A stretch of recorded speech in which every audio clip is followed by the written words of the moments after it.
What's up, everybody? Before we start this episode, I want to tell you about my live dates right now. Get these tickets. These shows are going to be fun. My new stuff is really satisfaction guaranteed. People are really loving it. Thank you for everybody who came out to Austin.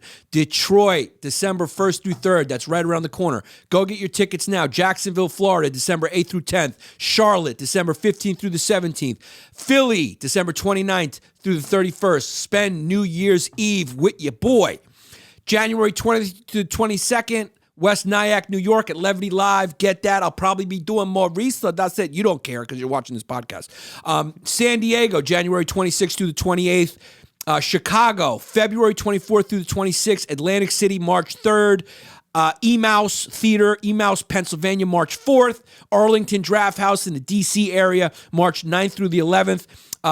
Dallas, Texas, Plano, March 16th through the 18th. Springfield, Missouri, March 23rd through the 25th. House of Comedy in Phoenix, March 30th through April 1st. Tampa, April 21st through the 22nd. San Francisco, May 4th through the May 6th. And Providence, Rhode Island, May 12th through May 13th. I need a couple thousand of you right now to go over to patreon.com/Yanni Longdays. Enjoy those bonus episodes. Enough of the bullshit, enough of the freeloading. I'm not selling you crypto. I'm selling you good content. Be a supporter of the show. If you got the coin in your bank and you can afford $5 a month, you get the video and the audio.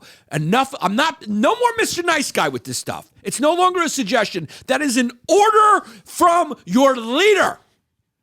From your leader. This is the leader of the Fediverse telling you, hop in now, or I will not allow you to watch anymore. I have no way to do that. Enjoy this episode.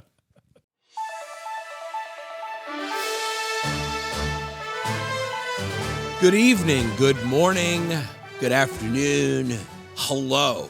Whatever you're watching this, it's up to you. The consumer, the people are in control. Often that's a good thing, but it can also be a bad thing. Is there anything good without the bad? No.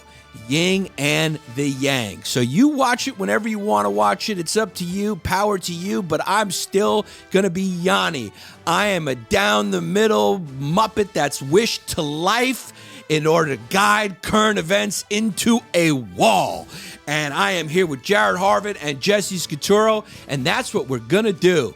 Right now, the World Cup is going on, just started, and Saudi Arabia upset Argentina with Messi on the team, which can only mean one thing.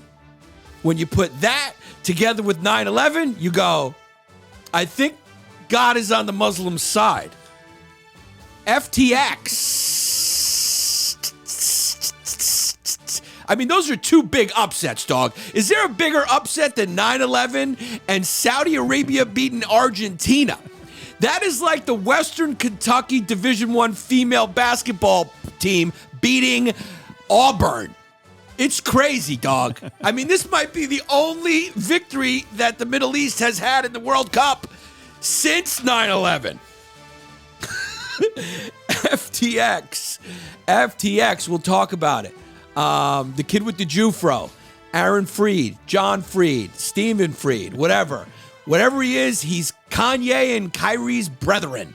But this story came out at a time where we're trying to tone down that rhetoric of people doing weird things with money. Listen, this was like a 20-something-year-old kid living in a polymorphous, or whatever the word is. Amorous. A polyamorous. Basically Mormon shit. He was doing Mormon shit down in the Bahamas, offshore, and now it comes out that he and employees and his family, they bought up, $100+ million worth of real estate in the Bahamas. Nobody buys that amount of real estate in the Bahamas if they're up to good stuff. You know, there's only so many beach towels you need on your chair. You know? I mean, God, there's a lot of people trying to unload their timeshares. They're going like, hey, man, I can't go to the Bahamas enough. Will you please take your family to the Bahamas? I paid for this timeshare already, and I need to use it. Nobody's going to buy $120 million worth of real estate unless they're trying to clean some money. That's what you call taking your money to the Korean cleaners for a little wash and fold. And where in the world is Sam Fried? Where in the world is Sam Fried?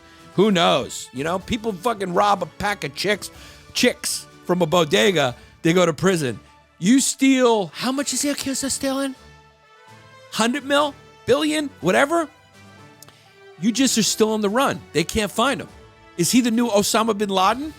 Why don't we know where he is? It doesn't matter because Dave Portnoy is the real villain. We'll get to that. Taylor Swift. I'm a Swiftie. I'll tell you that right now. Taylor Swift's tickets were going for $300 million. And that was for the back row behind the stage. Taylor Swift's tickets are the new crypto, dog. They are valuable. I told you we needed a new monetary system that was based on Taylor Swift's. Okay? It's the first couple minutes of the episode, so I'm not going to say. And Jason Momoa's hair strand. Do I not seem like a prophet now? Do I not seem like a prophet in understanding early how valuable Taylor Swift was? And that's not even the most valuable part of Taylor Swift, her music. That's the least most valuable thing about Taylor Swift. The most valuable thing about Taylor Swift is her nectar. Kanye West is running for president. Have we jumped the shark? Does Kanye wake up? Is there going to be a morning where he wakes up and he goes, I think maybe I've gone too far? I don't think so. I think he's rolling. I think he's watched Jonah Hill's documentary, The Tools, and he's just forward thinking. Cain Velasquez has pleaded not guilty to shooting at a truck driver who allegedly molested his 4-year-old son.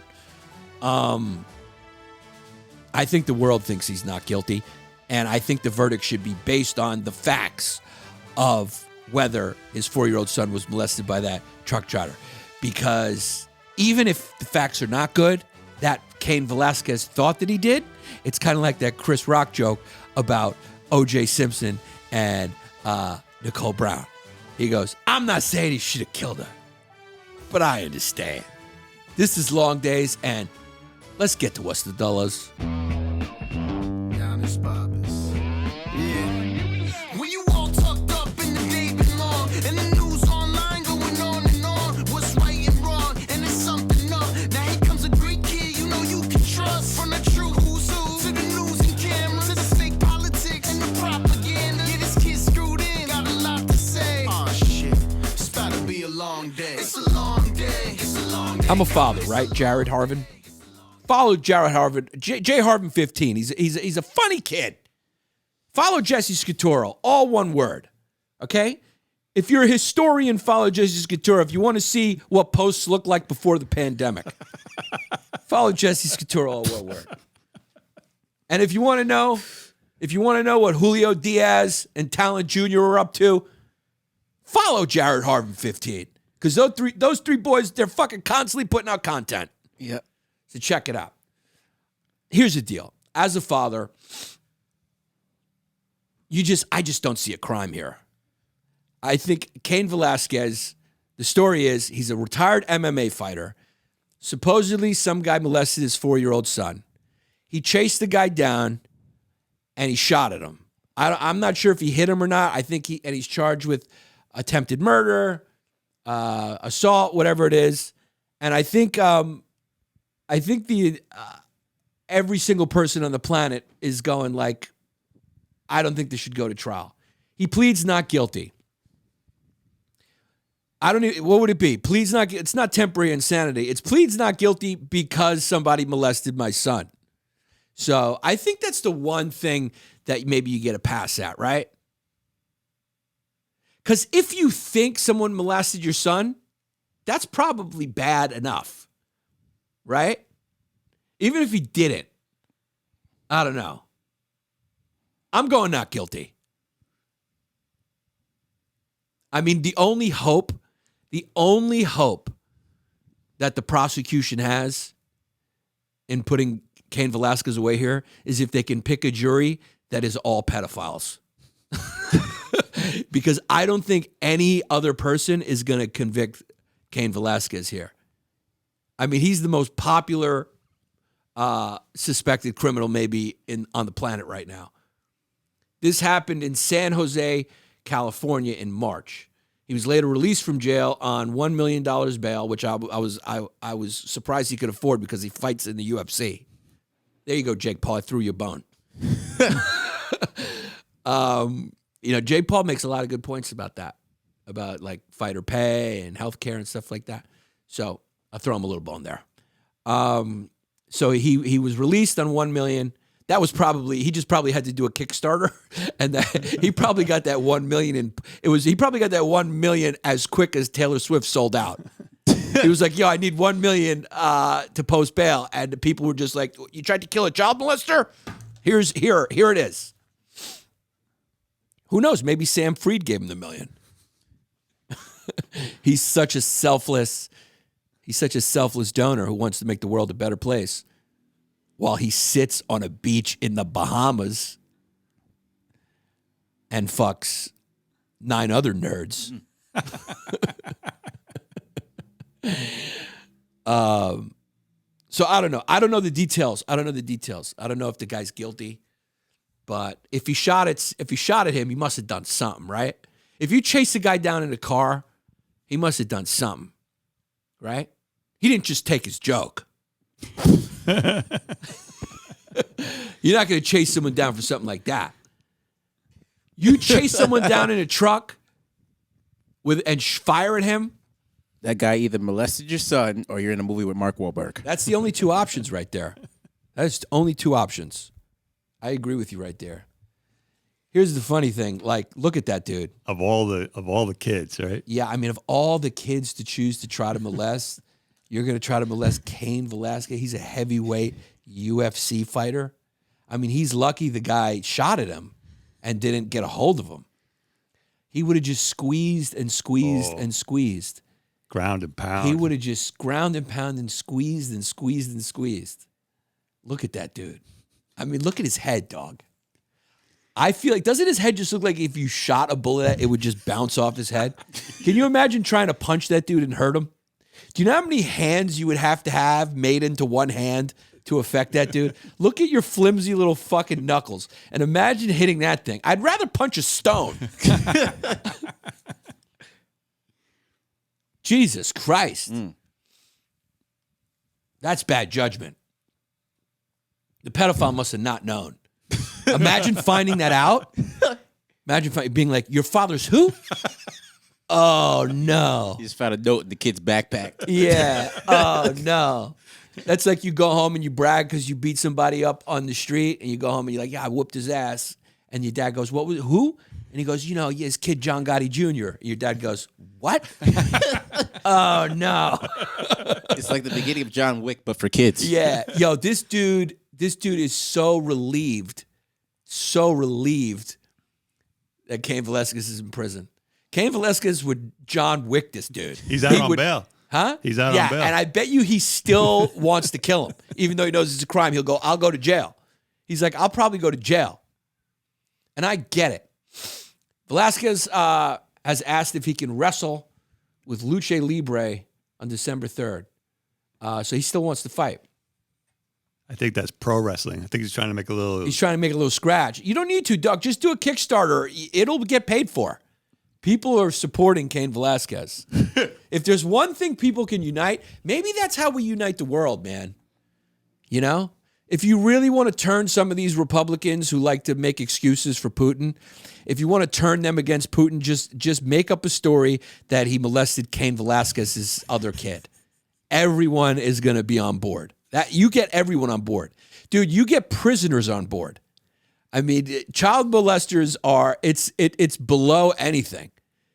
You know you done something wrong when dudes who went into a grocery store and murdered the mom and pop who owned it are like, yeah, man, that's a bad dude. We got to do something about that immoral guy. You know? I think that's the only way you can unite the world. I don't know why it hasn't been utilized yet. Just make up a good story. Make up a good story.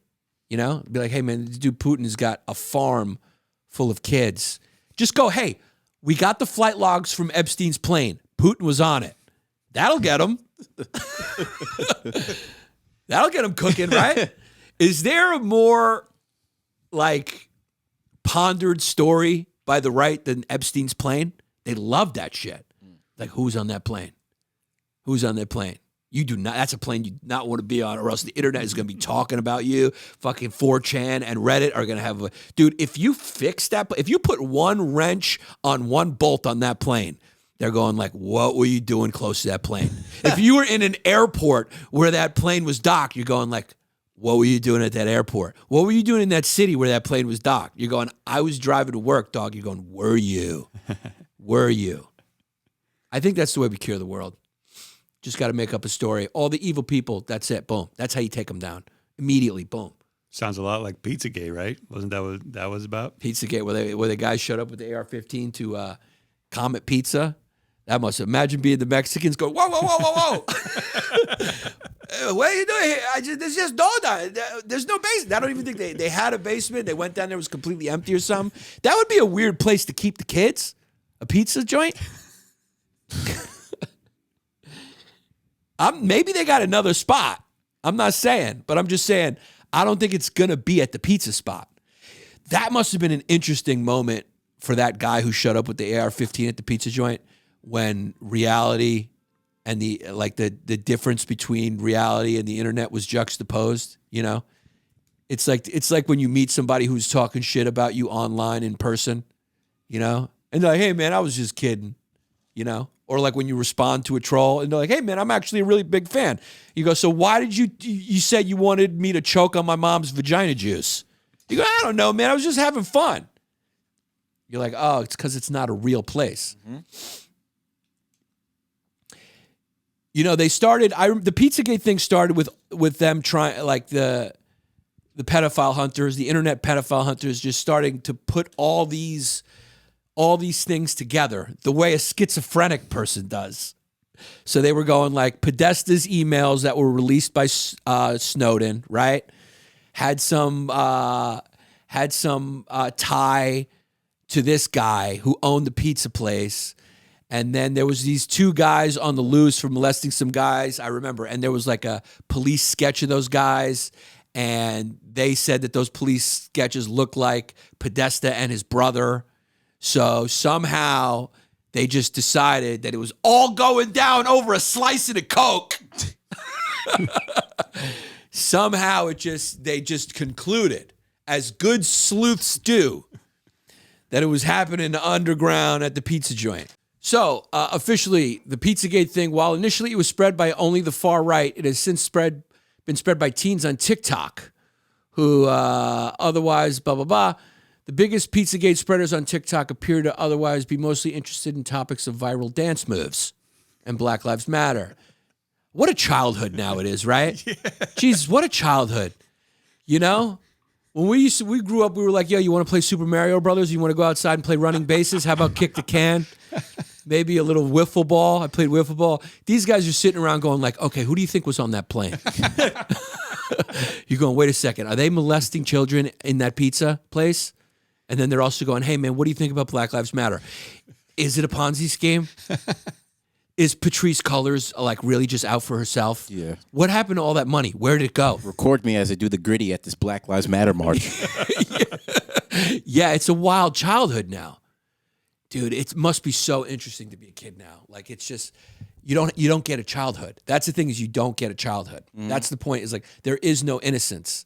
You know, do you feel that way? Like, yeah. When you were 14, were you going like, I'm voting for Hillary tomorrow? No. Like, it's like you talk to 14-year-old now, they're like aware of politics. Yeah. I couldn't tell. When I was 14 or 15 years old, if you asked me who my state senators were, not only did I not know, I was not motivated to know. Also, there was no way for me to find out. Because if you asked an adult, they also didn't know. It was like a beautiful ignorance where we just thought about like more beautiful things. Like we didn't know about all the bad stuff in the world because there wasn't a million reporters trying to fucking shove it down our throat every moment so they could sell a goddamn On It ad. He makes a lot of money off On It, I think. Yeah. So was that like it when you were growing up? Was it like that? No, not really. Were you at the dinner table with your parents and you were bringing up topics? No. You were going, hey, the thing about Putin is he did try to invade Georgia, But there is a Nazi battalion in Ukraine. So he obviously used that as a rationalization. Although the goalposts keep moving, and your parents are probably just going like, take his phone. Take the kid's fucking phone. Jesus Christ. And you're going like, Mom, Dad, have you actually been to that pizza spot? Nobody's been there. I want to see a picture of that basement. And you're going, take his phone. Can you please just go outside? These kids are like playing Call of Duty. They're in the metaverse. They're on TikTok trying to get something cooking by, doing squats so their ass looks like fucking Kim Kardashian. It's a whole new world of, talk about Paradise Lost. It's a world of being informed and also having fun. It's like watching C-SPAN and doing ecstasy at the same time. It's a little mix of both, right? Wait, where's the fun though? It doesn't sound fun. Ecstasy. Oh no, but I'm saying being a kid though. Just being fun. It's just like, Yeah, what did your generation do for like fun? I know what you did for fun. I know what you did. A Yeah. Berktok Brecht play. yeah. Jared's a smart kid, so what he did for fun was read the Wall Street Journal. What was going on with the Dow? Yeah, on a Saturday, I was reading the thesaurus. Yeah. I think... I love when Jared knows news stories that I don't know. I'm like, aren't you 24? Yeah. Smart kid. Yeah, dog. I mean, I get fun out of going to the grocery store now. Yeah. So, Jared has got to where he's got in such a 2022 way right now. He started throwing jokes on an Instagram live chat. Yeah. I mean, everything kind of happens to the internet. And now he's just like, fucking, he was so good at that. I invited him in. yeah. And now he's here. Our story is like a reverse pedophile situation. I groomed you for jokes. Yeah, I found you the same way groomers find. I'm like, yeah, tell me some more jokes. Do another joke. This kid can do jokes. I like young jokes. That's funny. Yeah. Yeah, there's you see that too, Jess, right? Like you see the difference in the way they grew up. Like grow up, there's no innocence. Yeah, I mean that even they know as a teenager about anything Ukraine, Russia. As soon as they open their phone, there's free news everywhere. You used to have a job to be able to read the newspaper. Like you had to buy it. And when you were a kid, you had like, remember when $5 was a lot? You had $5. That was like 2 slices of Coke. Yeah. And then if you had, dude, when I was a kid, you had $20 on you, dog? Do you remember when you had a 20 spot? When I had a 20 spot on me, I felt rich. Like $20, you were like, let's ball out. We'll get a pie. We grab some 40s. Remember when 40s were like $2? Yeah. $3? We would buy the paper, but to read the sports page, that was it. Dude, this is the truth. This is funny because this is an interesting thing for people to know. You wouldn't buy the paper, but you would flip it over. Like they would be out on the newsstand outside of bodegas. So when you were a kid, yeah, you'd flip it over and then open it up and read it for free. You basically stole the news. Yeah. For like a couple seconds, you just want to see what the Yankees do, what's the standings, If there was an article here about Wade Boggs, you kind of perused it real quick. Yeah. But that was it. You never turned it over to see what was going on with Dan Quayle. Like, what did Dan Quayle? Nobody cared, It's funny how that's changed, man. Well, they're trying to activate these kids, get them young. Yeah. That's when you're impressionable, Yeah. Yeah. That it's really like a fight for kids' attention from corporations to media outlets. Politics. Politics, because they're trying to get just the sheer number of them, right? And also the millennials is a big generation. So much like the baby boomers, it's a big generation. So politicians have been pandering to them, and that's where wokeness comes from, because they're going like, we want votes. The thing is, that's why it's become popular in commercials, in corporations, in content, in politics. That's the direct reason why the Democrats pay so much attention to wokeness, is because they're pandering to what they believe is a strong portion of their voter base. In the future, essentially, since you're so young. Well, it's just the numbers, too. Yeah. Even the right now, it's the numbers. It's the sheer numbers. It's the sheer amount. You know, it's the same thing that happened with the baby boomers, like with Social Security, Medicaid. They were all hippies, right? But they were a large generation. So just by virtue of the fact that we're a democracy, you need those votes. Yeah. So you have to pander them. In order to get elected, you had to give them had to give these fucking lazy hippies what they wanted. And what they wanted was, we want the government to plan our retirement. We want our fucking, we want to be, when we get sick, we want to be taken care of. We want to be a burden on the system. Hook me up to every machine you got. I don't want to die because I'm a selfish baby boomer who grew up just in hedonistic pleasure, doing every drug, fucking everything, smelling armpit hairs, listening to the best music, and not wanting to work because of the man. So when they grew up and they got jobs, they were just like, you designed this whole system for me, man, or else we don't vote for you, man. And these are the things I want, man. And that's essentially it, right? In a nutshell. Yeah. And so that wokeness is the same thing. Plus, when you're young, you're more impressionable, right? So they try and plant an idea in your head when you're a kid. True. And then, it's going to be harder to get rid of that. Yes. I think that's the secondary cause. I think the first immediate cause is the actual votes. I mean, you only have to be 18 to vote. And they're always trying to mobilize the young, and what the young are into is that wokeness. That's what the kids want. There's most of wokeness is a very good thing, right? These kids are socially conscious. That stuff is good, man. Like, all that stuff is good. Look at the things that have happened that are good because of the pressure from that generation, which is, they're now older. They're like middle-aged millennials, right? Yeah. They're like Millennials 40, 40, yeah. 40, You're Gen Z, right? Gen what? Gen Z. Gen Z. So the millennials, Gen Z is not as big as millennials. It's not as big of a generation. So millennials were big. People were fucking. I don't know what it was. What was it? Was it because of Keith Sweat? What happened? Why? Keith Sweat, Jodeci, you had Yeah, everybody. everyone was fucking, I guess, then. Genuine Yeah. dance moves still look Yeah, applicable. it was just, you got to, maybe there's a direct cause between R&B was pretty kicking then, that like people, maybe that, because the baby boomers, it was post-war. The population was depleted, so people started fucking the American dream. They got the house, have the kids, 2 kids, the cars. What was it for the millennials? Was Cisco. It was Cisco. It was the thong song. It was just the thong song.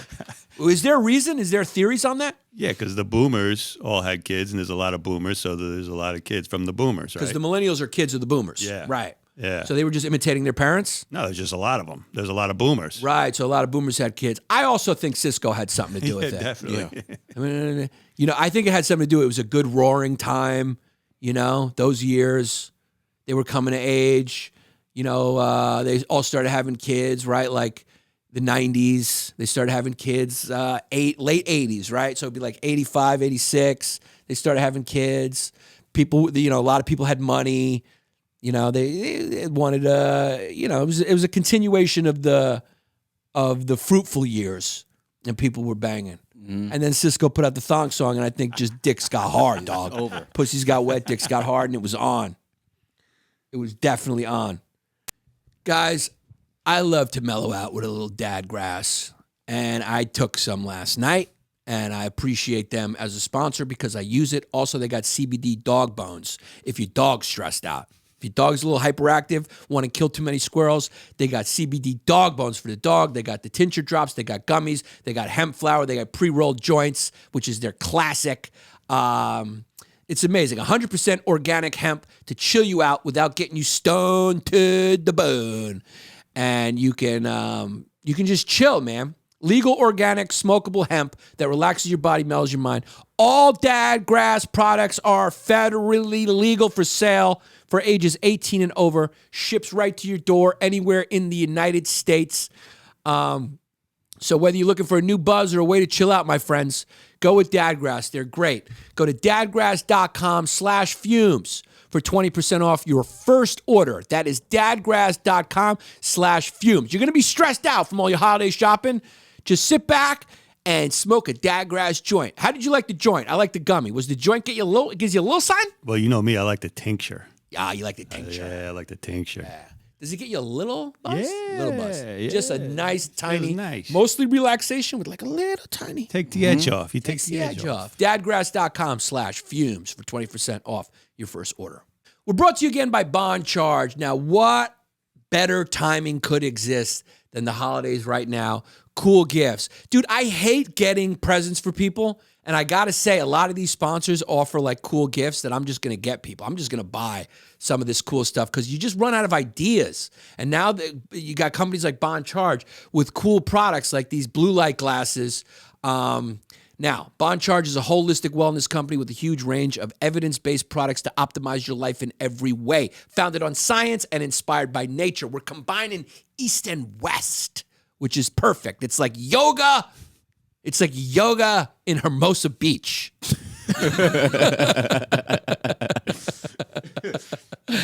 So it's unbelievable, man. The blue light glasses, the red light therapy, their EMF management, circadian-friendly lighting. The Bond Charge products really help you naturally address the issues of modern-day way of life, and it really lowers your stress. It lowers the strain on your eyes.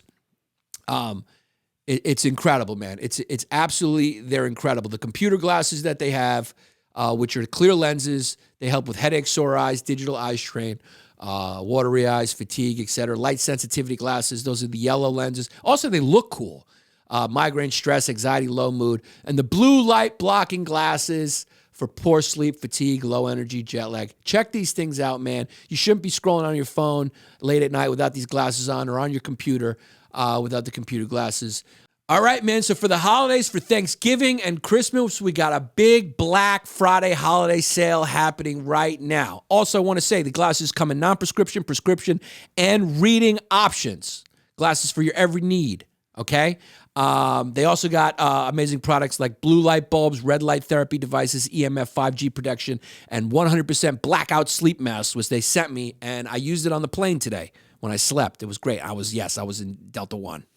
I laid down, I slept the whole way, and it was beautiful. Mm-hmm. Easy returns and exchanges if you don't like it or whatever, there's a problem, and they ship worldwide in rapid time. So for this Black Friday sale, it's a massive one. 25% off site-wide until November 30th. So go right now. Rush over to bondcharge.com.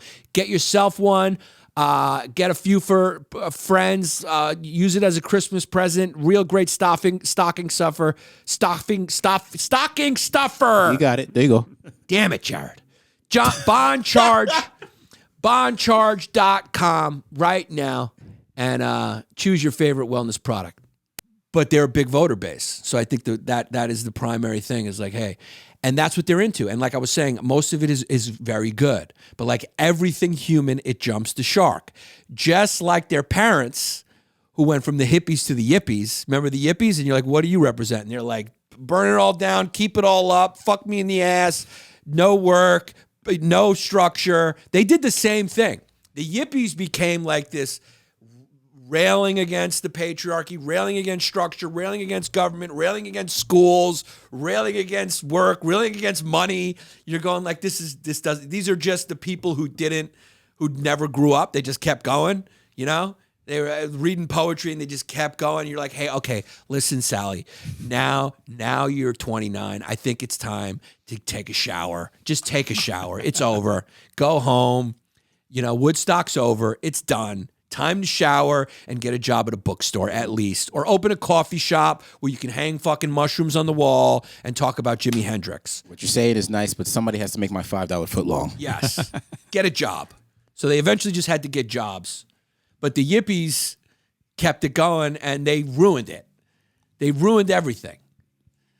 Yeah, the yippies just kept it going. Like while the hippies all went home, they were the people still at the party. That didn't want to go home, and you're like, it's over, lights out, we're closing, and the yippies were like, we're not going, man, we're not going, man. Turn into the Big Lebowski. Yeah, they turn into Big Lebowski. That's what he is. He's kind of like just kept it going. It's like, all right, time to put a suit on and get a job, daddy. Things are good again. There's nothing to rail against. You've won all the wars. Yep. It's actually essentially Voting Rights Act, civil rights legislation, all that Johnson stuff, right? Medicare, Medicaid, Social Security, all the things that the baby boomers were fighting for, the politicians acquiesced and gave them, right? Whatever. Women are people, whatever they wanted.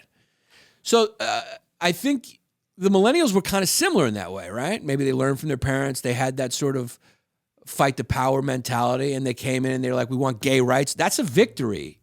I mean, gay marriage happened recently, and that was due to millennial pressure, man. Very good. What else did they do? Yeah, they've done a lot of good stuff. Racial awareness, very good. Police brutality, that is a problem. I think it's, based on the data, I think it's across racial lines more than it's portrayed by the media. I think they do it to a lot of people, disproportionately to blacks, yes, but I think police brutality is really the problem, more so than anything. That's good too. They've brought, I'm missing a whole bunch of other stuff. What am I missing? They've done a lot of good. They've put a lot of good pressure for progress. The legalization of marijuana. That's huge, right? All these fucking years you were allowed to drink and backhand your wife if she didn't make the garlic thin enough. You were able to drive home and kill families after you had a couple of Budweisers at the pub, but you couldn't toke, sit down and listen to Janis Joplin and go, wow? You know? That was another good thing they did.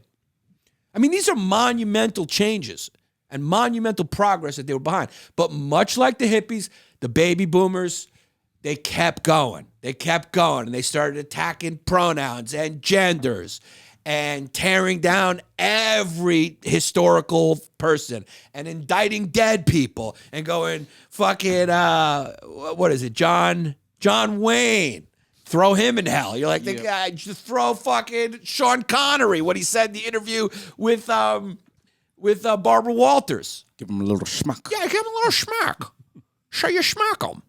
They started going after things from the past. They started forcing quotas on everything. They just kept going a little bit too hard. They came after art. That's why the Mona Lisa is covered in chunky, hearty Campbell's soup. Yeah. Well, climate change is another good thing I forgot. Renewable energy, it's another good progressive thing that they've pushed forward, millennials. These are all good things. They're all good things, putting pressure on your political establishment to take some action based on good reasons.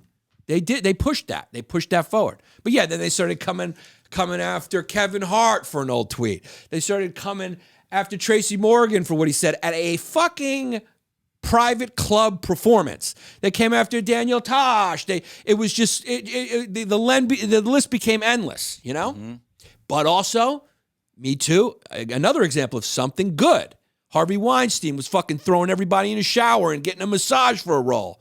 Bad stuff that they came after. But then the next thing you know, there's an article about Aziz Ansari fish hooking some girl who was there consensually. And when she said, I don't like that, he stopped. And you're going, what's this fucking article about? Then there's articles about Dave Portnoy going, yeah, he's an irresponsible gambler. Yeah, he told us on his Instagram. It's Barstool Sports.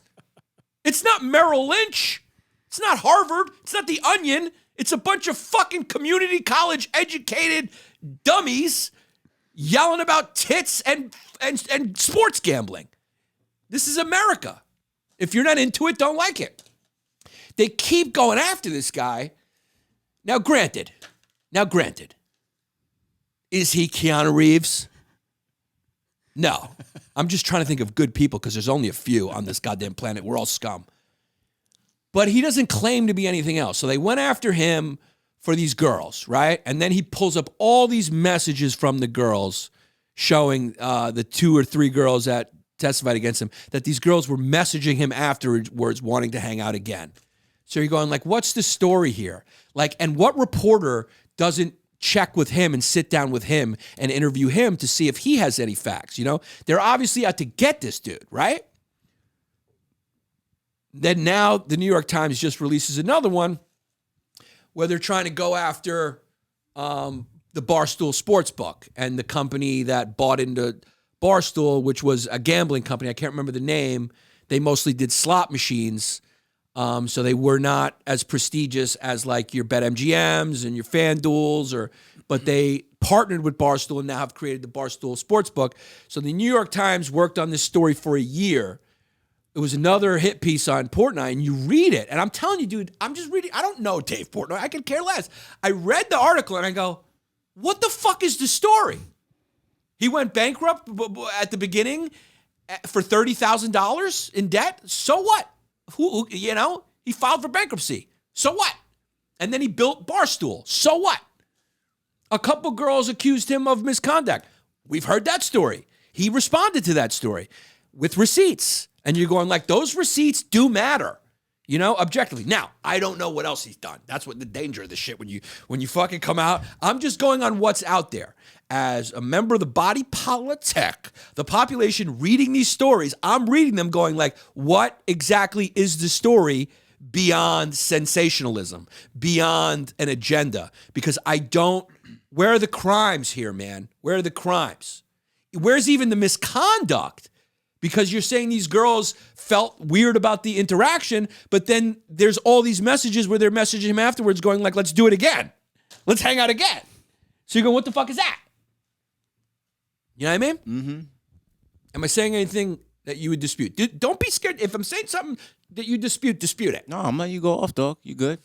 Jesse, am I saying anything that you would find a hole with? No, sounds good. It looks like if anyone's finding a hole, it's Portnoy. It looks like he was ready to sit down, but he wanted to record. He wanted a video record. So then so the article comes out. Now it's the New York Times. So we're stepping it up from Bloomberg, right? So New York Times is the New York Times. They worked on this piece for like a year, right? They looked into all the financials. They interviewed former employees, all this stuff. The theme of the piece is sort of the lax regulation on this emerging gaming and gambling industry. As states started to legalize it, all these companies rushed in to try to capitalize on the market and make money. And so they're targeting him. And what's the company again that bought in? What's it called? Penn. That's the gambling company that merged with, they bought like most of Barstool, and the goal was to create the sports book. So they're going after them and him, right? Specifically. By the way, I mean, you can't watch a game without an advertisement for it. Plus, like ESPN is promoting it, Dude, I just worked for a company. We were getting the top athletes. We were getting ESPN analysts on our show. We worked for a gambling network. I mean, dog. Every commercial you turn on now, brought to you at NFL, you see MGM on the banner. It's like we're going after Dave Portnoy because I just watched the commercial with Tom Brady told me to gamble my parents' money. I mean, we're going after him influencing kids. Who do you think has more influence on kids? Dave Portnoy? Or JB Fox. Or Jamie Foxx? Oh, he's everywhere now. Yeah. Or JB Smooth. Or how about what's the portly kid that people say I look like who is upset because of Chappelle's situation? Oh. The comedian. Patton Oswalt? Patton Oswalt. He was so upset. He was like, listen, I want to have a conversation with the fans. Dave is learning. But here I am in a gambling commercial with JB Smooth because I'm a moralist. I'm so moral. Matt Damon, I want to yell at you about teacher salaries. But hey, kids, throw some money. Brave, what was he in, an FTX commercial? Or a crypto? It was definitely a crypto. Coinbase. It was either Coinbase, FTX. Hey, be bold about the future. Yeah. Kids, put all your money into a Ponzi scheme so Sam Fried could fuck a nerd girl on a rug in the Bahamas. Crypto.com. Dude, this virtue signaling shit has jumped the shark, man. It's totally jumped the shark. Now it's become transparent and all the receipts are out. It's there for everyone to see. You know, you got Larry David. You got Kim Kardashian, who had to pay a big-time fine to the FEC. The SEC. You got Tom Brady, I've seen it. You got Jamie Foxx. I mean, the list goes on. Patton Oswalt, JB Smooth. I mean, look, I don't blame them. Their agent comes and says, hey, you want to be in this commercial for this amount of money? They go, yeah, but I'll tell you what. Lends more legitimacy to gambling and crypto than Dave Portnoy. It's fucking Matt Damon.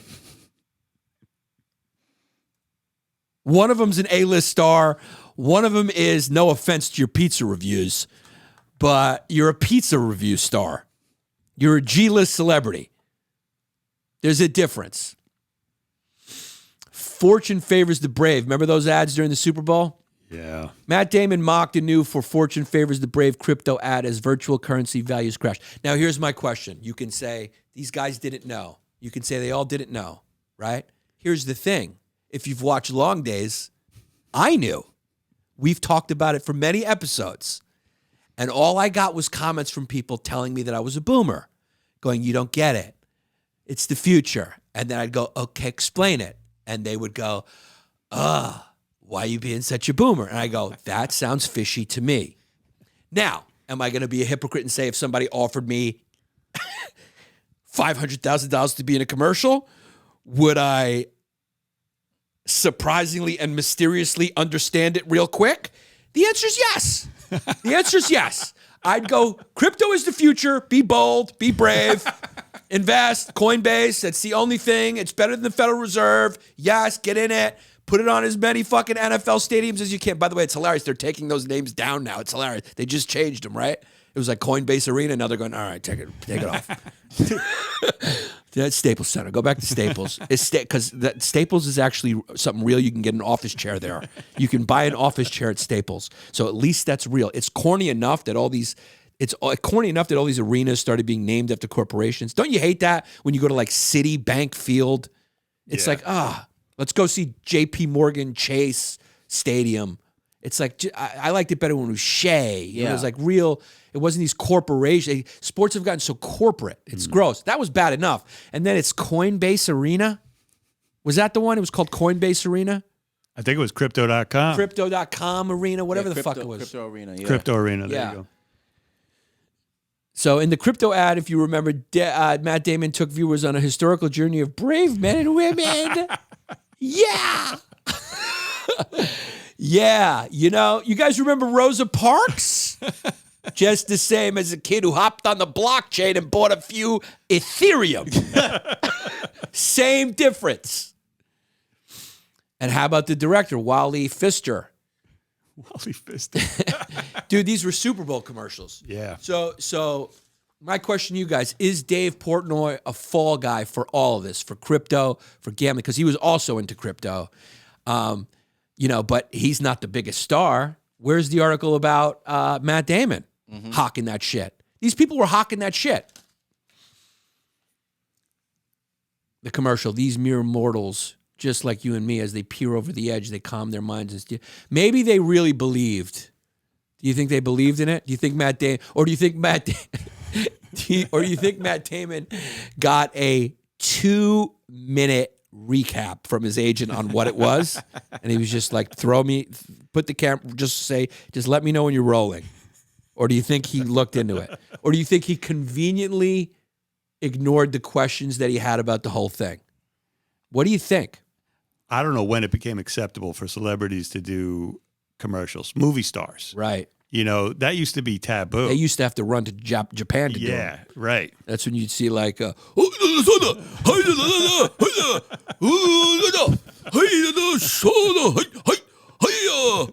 Japanese kind of sounds like a center saying hike and trying to switch the play. Or a quarterback. Ben Affleck. Hi, guys. I'm Ben Affleck. Have you tried Hotochi tea? It's really good. And then you say, what at all? Ben Affleck. Remember they would sneak off and do that? Yeah. George Clooney in a car commercial. George Clooney. Hey, guys, I'm American movie star George Clooney, and I love driving in my Lexus.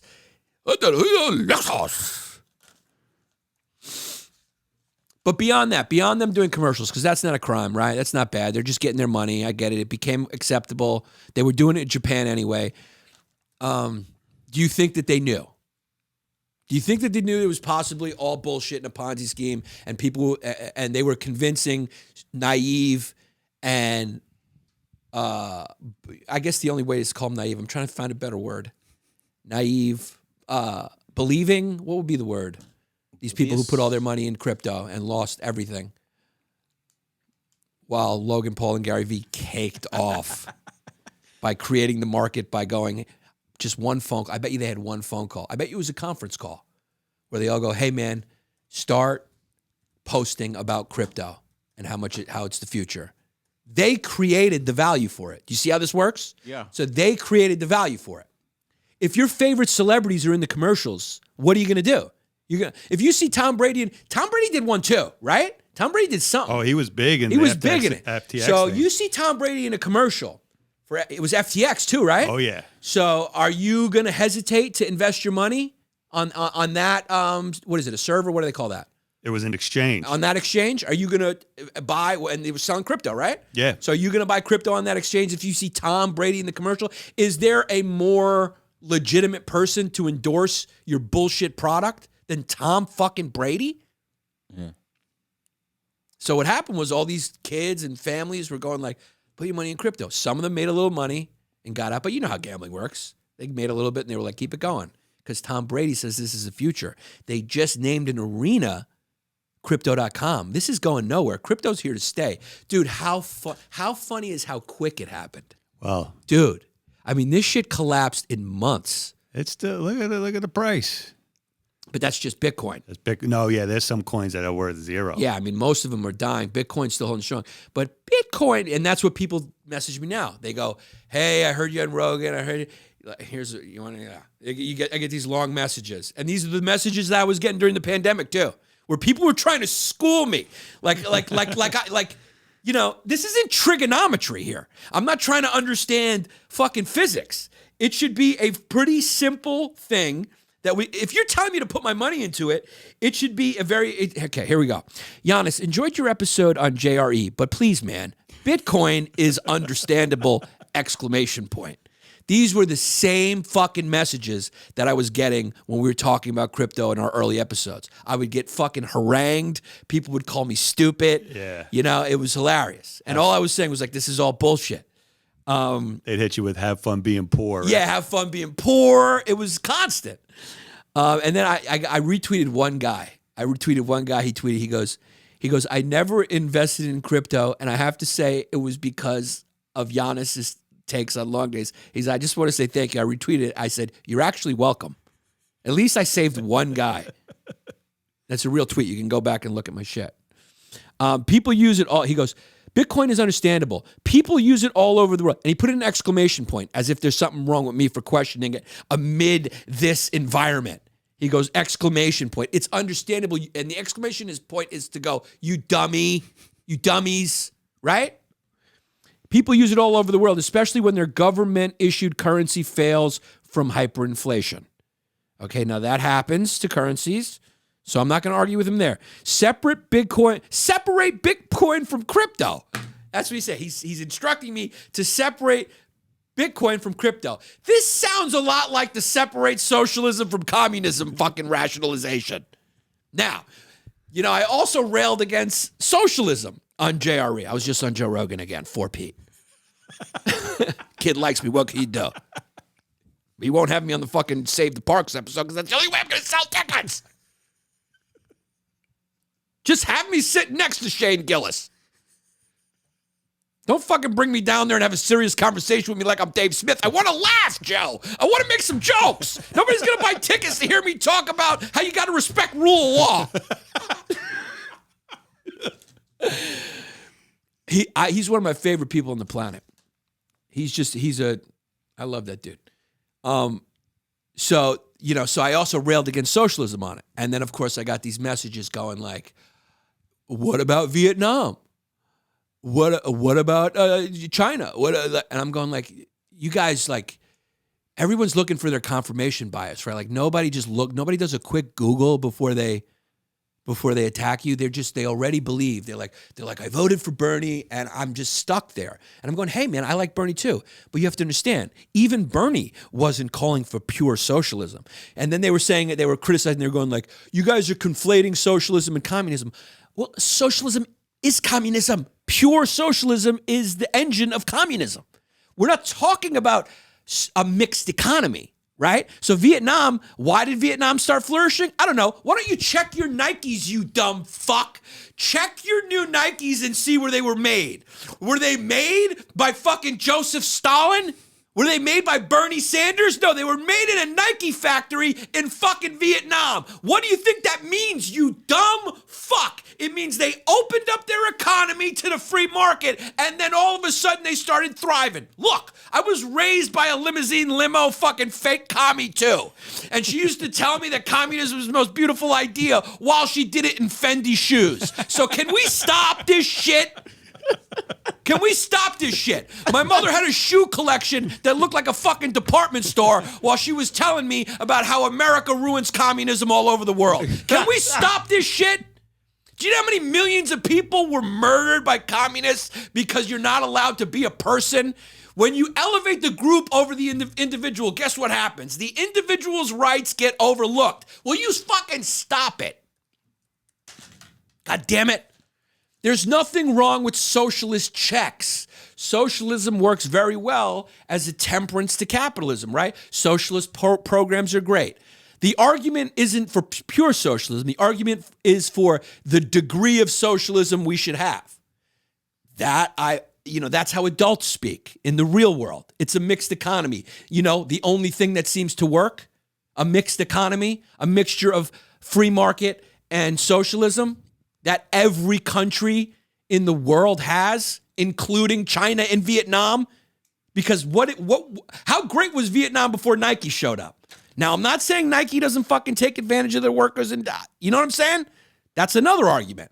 But when they opened their factories and people started working and jobs started going there, guess what's happening? The place starts to flourish. Do you see what happened? Dude, have you ever seen those pictures of China, like Hong Kong or something, like in the 1970s and now? Like, have you ever seen those juxtapositions? Oh, pull one of them shits up. Yeah, it's incredible. What do you think did that? What did that? I'll tell you what did that. The free market. That's what did that. What do you think happened when we started making our shit there and entrepreneurs and businesses started opening there? Things flourish. Why do you think cities are started in the first place? New York didn't thrive because people were in love with Prospect Park. They weren't like, oh man, we got to go to, have you seen this poet? This poet over there in Brookvine or whatever they called Brooklyn before it became Brooklyn. Brookhaven, whatever the fuck they called it. Brooklyn, some Dutch name. Have you seen this poet? No. It was because business was coming in and out. It was a port city and it was businesses. Cities arise out. Look at that shit. Now tell me, when did Nixon go there and open shit up? 71? Something like that? Something like that, yeah. So, makes you go, Makes you go, Look at that shit, man. There's a reason why those cities look so good. And there's a reason why our cities look so bad, because we sent all of our jobs and industry over there. So they basically started Cleveland here and then they finished it in Asia. It's a good line from a previous episode, but now that we're bigger, more people will hear it. 72. 72. Oh, what a coincidence. So they were making that same argument to me, and I'm going, dude, are you children? I'm not talking about a mixed economy. I'm talking about pure socialism, essentially communism, okay? I think the data's out. You can't keep running around going like it's never been tried. It's been tried a bunch of times, and every time, why do people want to swim on their shoe to get out of it? Why do the people who live under it go, dude, trust me, it's not good? How come when you go to Cuba, it's like fucking they're eating your shoes, and they go, oh, well, it's because of the embargo. So you're telling me the system is so weak that if one country goes, we're not going to trade with you, the whole thing crumbles? That doesn't sound like a good system to me, because there's another system that does something else. No matter who doesn't want to trade with it, it still kind of flourishes a little bit. I mean, you can hurt it. Just don't yell in the comments. I understand trade wars hurt certain industries. I understand. But I'm saying we're not eating our shoes. I still got 100 pairs of sneakers here. Yeah. Is that excessive? Maybe. That's another argument. Bernie has some points. Exactly. Can we talk like adults? Why is everyone a fucking child except Jared Harvin, who acts like he's 50? I mean, why has the internet become a college dorm room? These are the things I was saying when I was in college. You know what I mean? You're like, I'm a libertarian. You go, hi, I'm 17. Are we going to read Ayn Rand's book together? Hi, I'm a communist. You go, hi, I'm from 1920. It's weird because all this stuff keeps coming back as if we haven't been through it again. Even the Kanye stuff.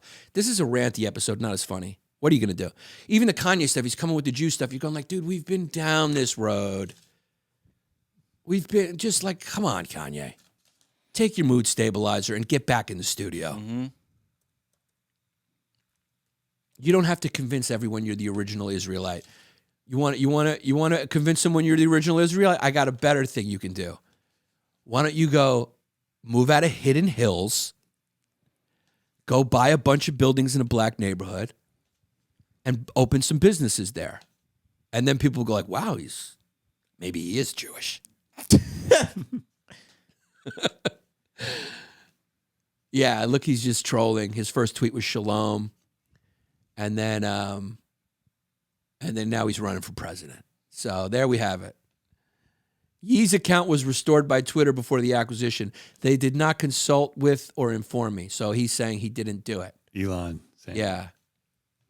Sure they didn't, Elon. But maybe they did. I mean, the guy's spinning so many plates, dude. Just please make my Tesla work. You had 40,000 things recalled because you're over at Tesla fucking commenting on people's tweets. Yeah. Elon, who is they? You fired most of the company. Yeah, who it's is you? that? Yeah. Who you talking about they, son? It's just him sitting in an empty office.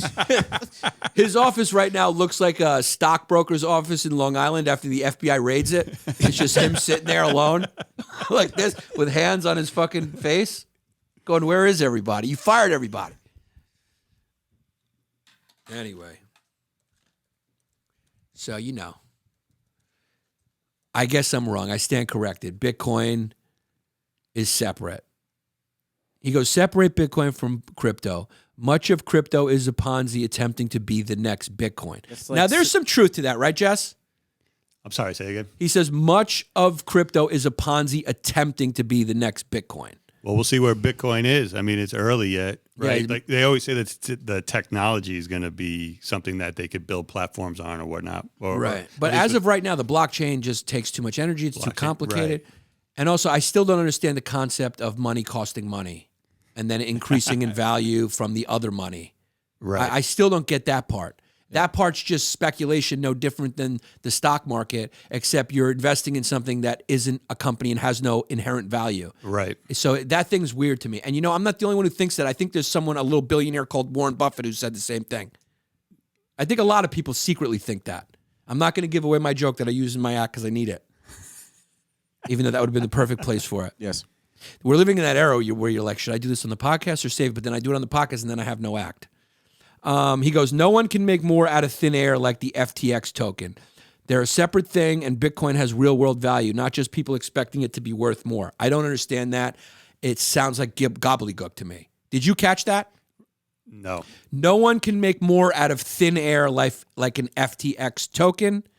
They are separate things, and Bitcoin has real-world value. Well, what is it? What is that value? Is it just dollars? So then why don't I keep the dollars? That's my point. I think he's saying FTX is bad and Bitcoin is good. Yeah, but he's saying like it has real world value, but we know what that value is. That value is how much someone is willing to pay for it in dollars. So and then you're going, yeah, you should invest in it because it's going to be worth more dollars. But then I go, what if it's worth less dollars? Why don't I just keep the dollars? Mm-hmm. And then they just go, have fun being poor. And you go, okay, I think I get what's going on. You're driving up the value of this. Because let me ask you a question. I'm not going to say your name. Do you happen to own some Bitcoin?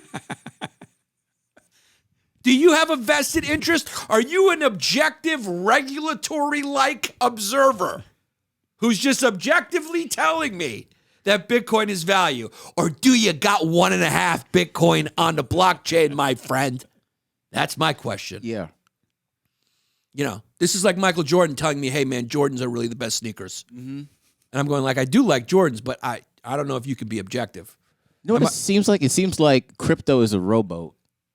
And it's like, it's only going to get somewhere if you put in the work. And you are the consumer buying it. So it's like, if you don't do anything, it's not going to work. So like you're saying, he's enticing you to participate in it. But if you don't, it's not going to go anywhere. Right. I'll just an addendum to that. I think it's his rowboat. Yes. And he wants it to get to the other side of the land.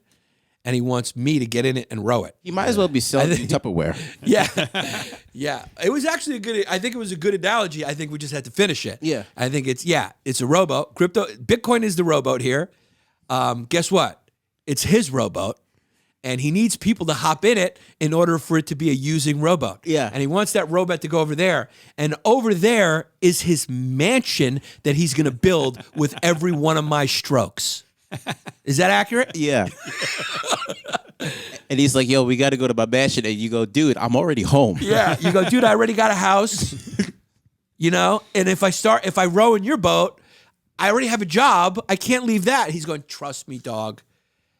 It's going to make, I promise you, one day you'll be able to get a mansion just like mine. But you have to pick up that oar and row for me now.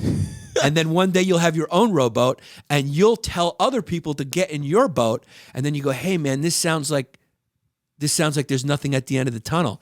This sounds like going up the chain of Scientology. At the end, you go, okay, show me the alien head. And they go, actually, there is no alien head.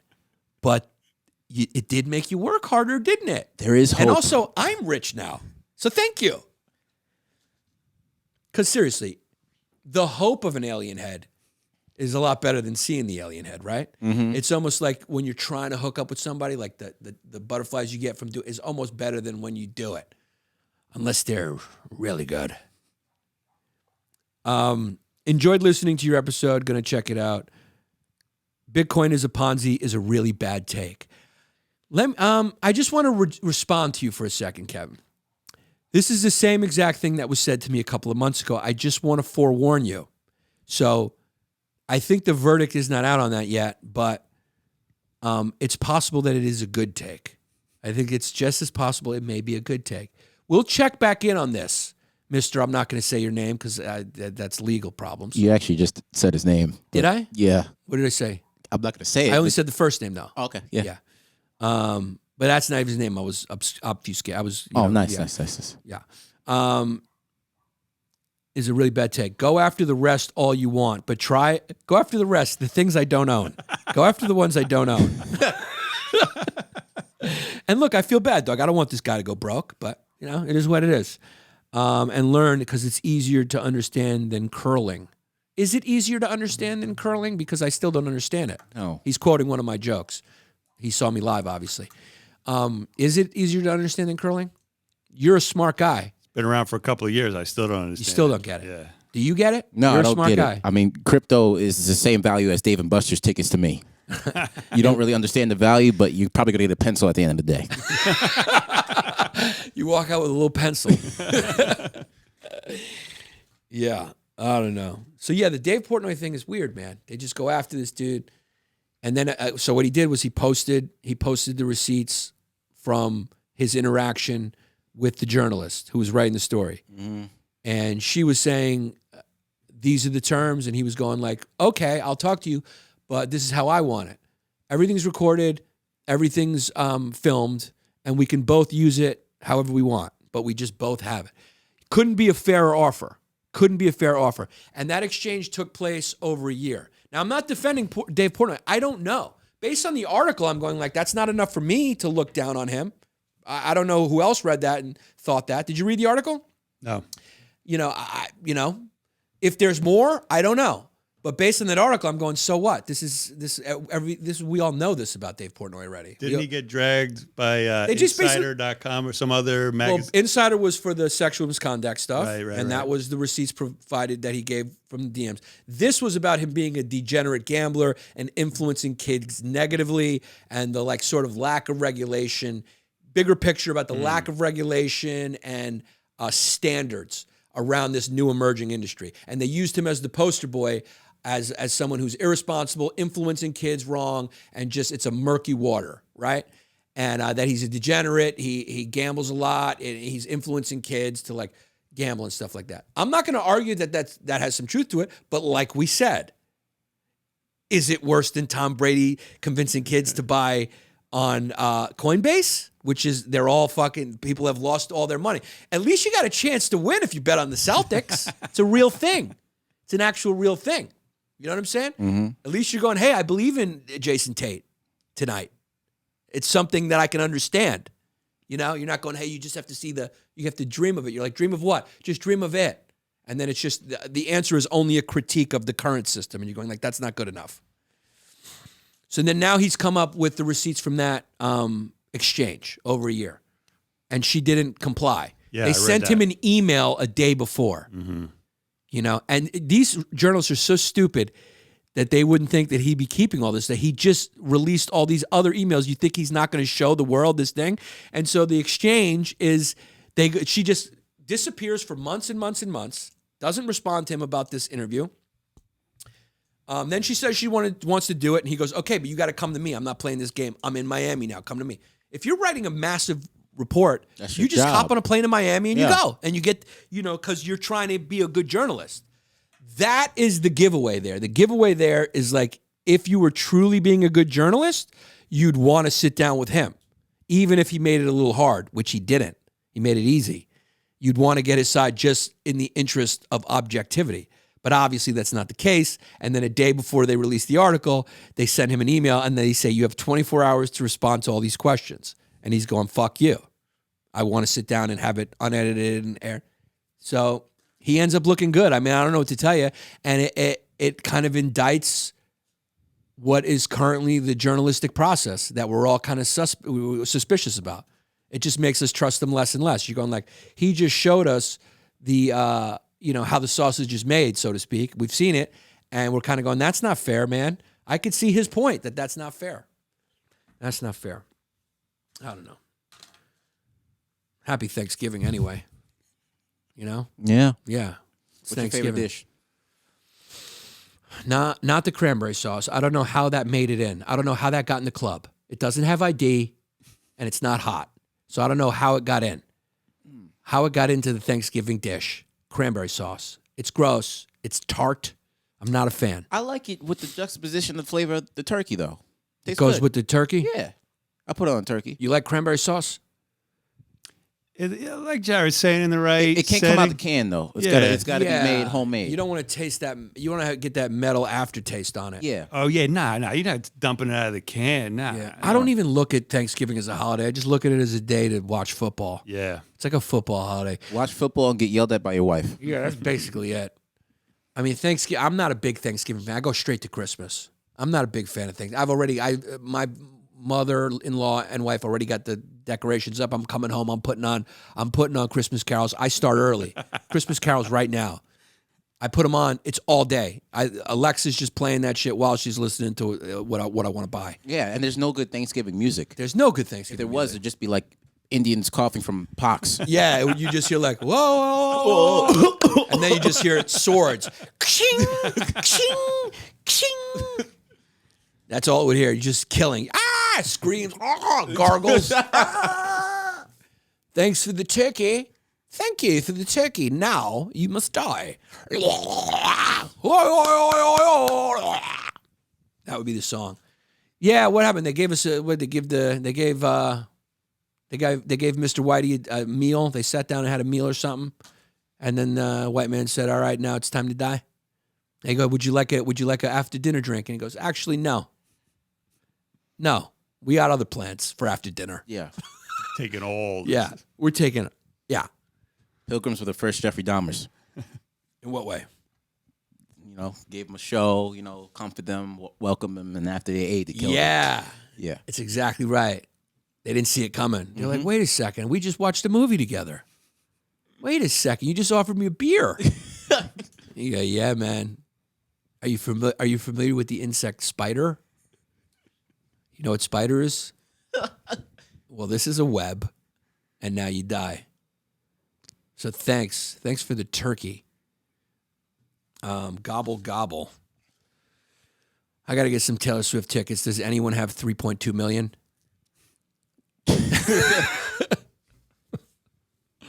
Now this would be a good place where like you kind of agree with AOC, right? This is a problem. This is where monopolies become a problem. This is what happened with the railroads. This is why the FCC exists. Like, everyone played the game Monopoly. That's the downside of capitalism. Once someone has a monopoly, they can't lose, and then the whole thing that makes capitalism good, free competition, is is no longer possible, right? So what happened here, Jess? You got to take out a mortgage to go see Taylor Swift. Yeah. Or just buy a couple Bitcoin and sell it. Or do a crypto commercial. One of them will get you one seat. So what was it? Ticketmaster and they combined for this? Yeah, apparently Ticketmaster and Live Nation are the same company, so they kind of have a monopoly on live events. So whatever Live Nation, whatever concert they put on, you have to buy your tickets to Ticketmaster. Okay, so we know what happened here. Let's be honest, we know what happened here. Demand was high, right? Demand was really high because she hasn't been on tour in years or whatever. She puts out this new album, you know. People want to see Taylor Swift. The pre-sale goes up. There's a big rush. Yes, the sites crash just like Obamacare site crashed because there's so much traffic. They weren't prepared for it. But then the prices go up, not just because of the demand, but maybe there's a suspicion that because they have a monopoly and they're not really in competition, perhaps maybe they were buying some tickets to resell them at a higher price. Ticketmaster's exclusive deals with the vast majority of venues on the ERAS tour, the Eras tour, required it. That lets you know that I'm not that big of a fan of Taylor Swift because I would have known it's the Eras tour. The Eras tour required us to ticket through their system. AEG said. So they're just trying to clear. They're just trying to clear Taylor. They're going to have nothing to do with Taylor. I don't believe it did have anything to do with Taylor, right? AEG presents. Comment is the latest show of finger pointing after the public ticket sale was canceled. So they're all blaming each other, right? Mm-hmm. I suspect that they drove the price up with bot purchases. That's what I believe. Why not? Why wouldn't they? If you have to go through their service, you know there's a high demand. Why would you not do that? Mm-hmm. It's hard for me to believe. Now listen, Taylor Swift's very popular, but it's hard for me to believe that the demand would get so high naturally that tickets will be going for like $16,000 or $36,000. That smells a little fishy. I mean, there's a lot of big acts that go on tour and this has never happened. So just conveniently now they have a monopoly. They've merged, right? Did they merge at some point? Live Nation and Oh yeah, the same company now. Yeah, merged. So they merged. Mm-hmm. So this happens after they merge. And yeah, the New York Times reported the Justice Department had already opened an antitrust investigation into Live Nation's practices. So yeah, something's fishy here. Something's fishy. When a Taylor Swift ticket, is going for $36,000. Like, look, people need to eat. They're worried about their gas right now. Do you think they're really that hard up when they look at the thing and they go, I bet you even if a girl in, the outskirts of Illinois wants to go to Taylor Swift, and she goes on the website, I guarantee you if she saw that it was $300, she'd go, I'll just watch the videos. So it's a little suspicious. And I think this thing just got kind of a little out of hand. Like because criminals can't stop. Mm-mm. That's the thing. It feels so good. You ever get away with something? The rush. I remember I stole X-Lax out of a NeoGuard pharmacy. I don't know why I did it, and because it was like chocolate, and I stole it. I think it might have been the only thing I ever stole. That's a lie. I've stolen a few other things. I've at grocery stores one time recently. I had the waters on the bottom of the basket, and I just pretended like I forgot that they were down there. Oh, you just did that recently? Yeah, did it recently. I stole about 24 bottled waters. I apologize. What can you do? None of us are perfect. I just incriminated myself. I didn't say which one I did. And also, it's comedic license. I'm joking. Never happened. You steal the same things that single mothers steal. Yeah. Yeah. Or like desperate refugees who are dehydrated. There's no reason. I mean, it's not even that expensive. I think it was like 2 of them for $6. So, I don't know. So that's probably what's happening here is they're driving up the price. Yeah. You got to be a little suspicious. Mm-hmm. Just the same way I think you're suspicious if, a digital coin goes up is worth 34,000 real dollars. You go, something's weird here. Someone's artificially driving up the value of this. Taylor Swift tickets are inherently not. What is that valuable? Like, dude, what's a front court seat? You know how much guys love hoops and how much they would kill to be front court? How much is a front court seat to the New York Knicks or the Los Angeles Lakers, where the rich people are? You know how much men love basketball. Dude, is there anything better than being courtside? Oh, it's the best. It's the best. So what is the highest value of that? And then let's compare it to the upper deck of a Taylor Swift concert, which she's doing a whole tour of. Okay, $61,600. That's for a front court seat. For the Lakers. For the Lakers. Yeah. It can go as high as that. That's pretty high, and I believe that that's real. Because there's rich people, and that is a coveted spot. Mm-hmm. So I don't think Taylor Swift has as much value as courtside as the Lakers. No, not at all. I don't think so. Our tickets are just Yeah. Jordans for white girls. Yeah.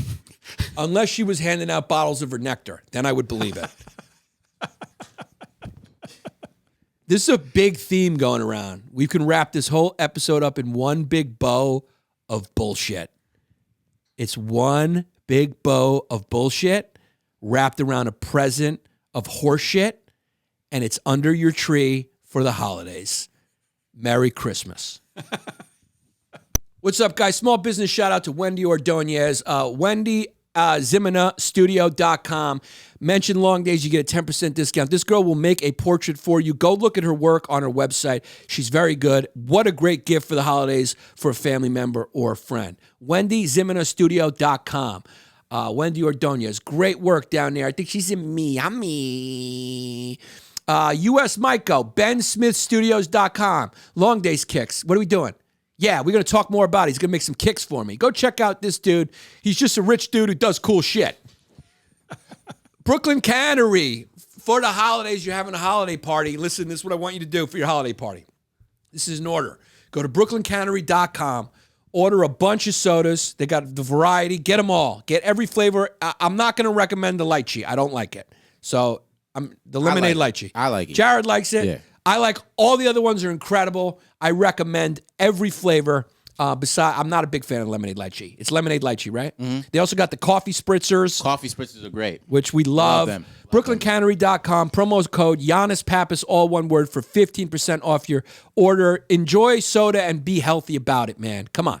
It's a no-brainer there. Longshore Coffee, longshorecoffee.com. The coffee is incredible. I drink it. 15% off with the promo code FUMES. Longshorecoffee.com. Comes to your house. Get rid of the Keurig. Do a drip machine, baby, and use Longshore Coffee. I goddamn love you, Stephen Miller. ExclusiveAutoShipping.com. Check this out. Linder Digital. Who's this? Nate Linder. Nate. Oh! He's got breaking news. Breaking news from Nate Linder. He is partnering with ExclusiveAutoShipping.com to help Jared market his business across the country.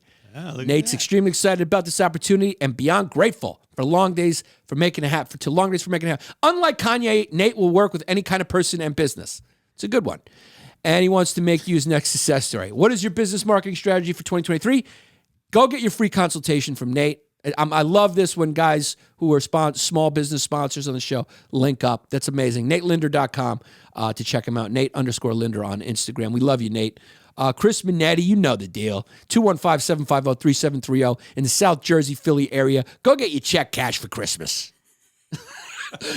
And then for the free .art, check them out. Their next gala is December 10th at Hawaiian Brian's. Free entry in Hawaii. Doors open at 5. So I don't know how many people listen to this in Hawaii, but there you go. For the free .art, check out their website for all music in Hawaii. ExclusiveAutoShipping.com. You know the deal if you're moving your car anywhere. Student military discounts. Get a free quote if you're moving and you got to move your car. ExclusiveAutoShipping.com. It's been a